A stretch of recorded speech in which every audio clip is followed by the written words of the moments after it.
G'day, this is John Deeks and welcome back to Australia Overnight. No matter where you're listening, you are very welcome. Statistics have shown that 45% of all Australians will experience mental health problems such as anxiety, depression and substance abuse sometime in their life. Everyday stress and worry that comes with our busy lives adds to mental health woes. And as we know, in these enlightened times, it's not something you have to be ashamed of or hide away from. Well, it's time to do something about it. In the studio with me on Australia Overnight is Dr. Mandy Deeks, Director of What to Do When, which is a brand new health and wellbeing content creation services. Good morning, Dr. Mandy. Good morning. Looking after your mental health and emotional health is something that we hear a lot of these days, and you're involved very much in translation. I thought translation was something they did at the United Nations. What does translation in your area mean? Well, you're right. Translation does mean taking languages and turning them into another language, but it's also taking complex information, so maybe medical jargon, legal jargon, and turning it into practical,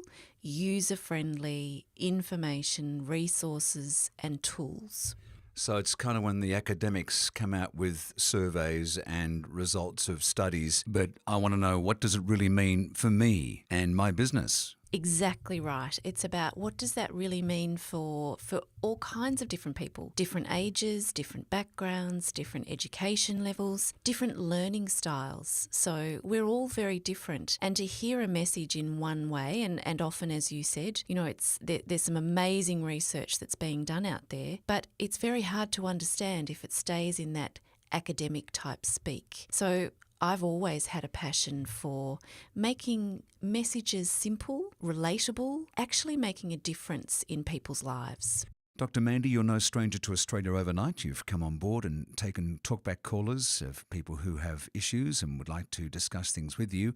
On your new website, there are many coping skills and certainly many services that you're offering on your website, whattodowen.com.au. But getting back to the mental health issues, what do you see to be some of the most important health issues facing not only Australians, but people in other places in 2017 as well? Well, you mentioned at the start that around 45% of Australians at some time in their life will experience anxiety, depression, or a substance abuse disorder. So we're talking about those things that actually interfere with your daily life. If you are feeling anxious, it's human to be anxious. We all get a bit churned up. We all get sad. But when it turns into something that actually affects your daily living, it might stop you from doing the things that you love. It might change your sleeping patterns. It might change your eating patterns. Then we know we need to do something about it. So there's a lot of different things, and the good news is we can do lots of things about our mental health. We're not just stuck with depression and anxiety.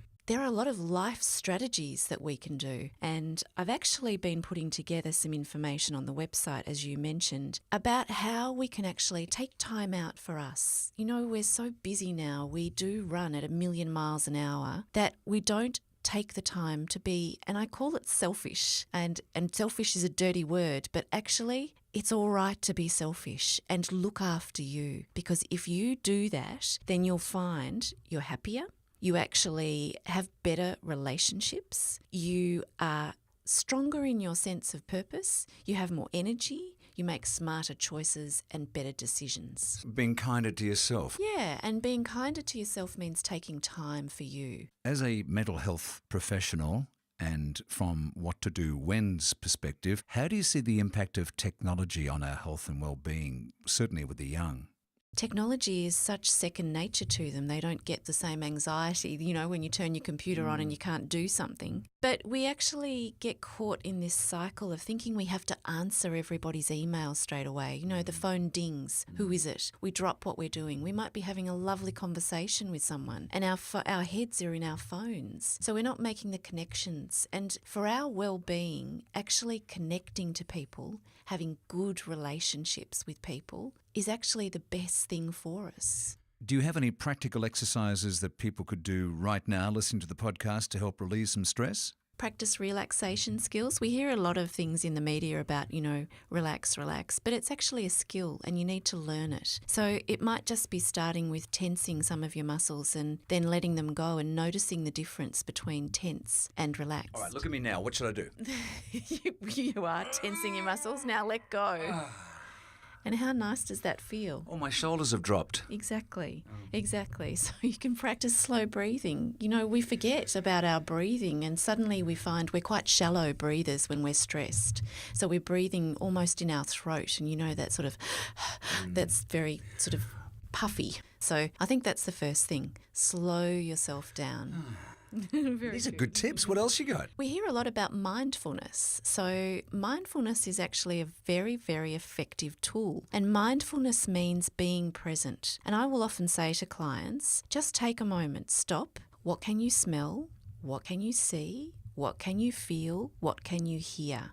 And it makes you very grounded in the present. Sometimes I go for a walk and my mind will be, really ticking over. I've got lots of things going on. And I do that and I can see the green leaves of the tree, or I can smell the sea, or I can see the blue sky. I can hear birds. The words of wisdom you're hearing on this podcast are coming from Dr. Mandy Deeks, the CEO and founder of What to Do When, a health and well-being content creation service, and today specifically looking after your mental and emotional health. What other tips have you got to assist us in our day-to-day life?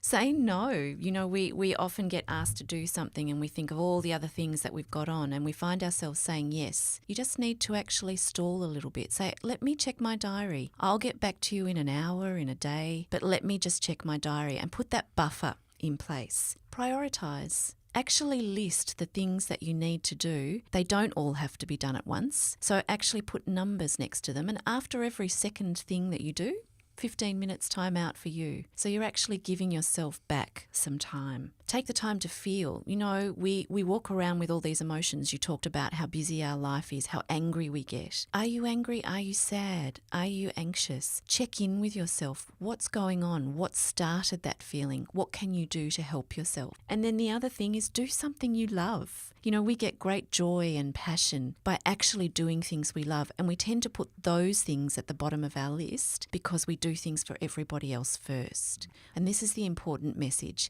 It's about taking time out for you to look after your emotional and mental health. On your website, What to Do When, you have a free content for you section. Yes, we do. You can actually subscribe to receive our free content, and you'll find information on preventing future health problems. You'll find what to do if you think you're depressed, what to do if you think you're anxious. There's also going to be some topics on when to use ice and heat for soft tissue injury. So you'll find a range of topics and information that pretty much suit everybody and affect us in our daily lives. So head to whattodowen.com, check out all the information, subscribe, and do yourself a favour and look after yourself. Dr. Mandy, thanks for talking to us this morning on Australia Overnight. Thank you so much for having me.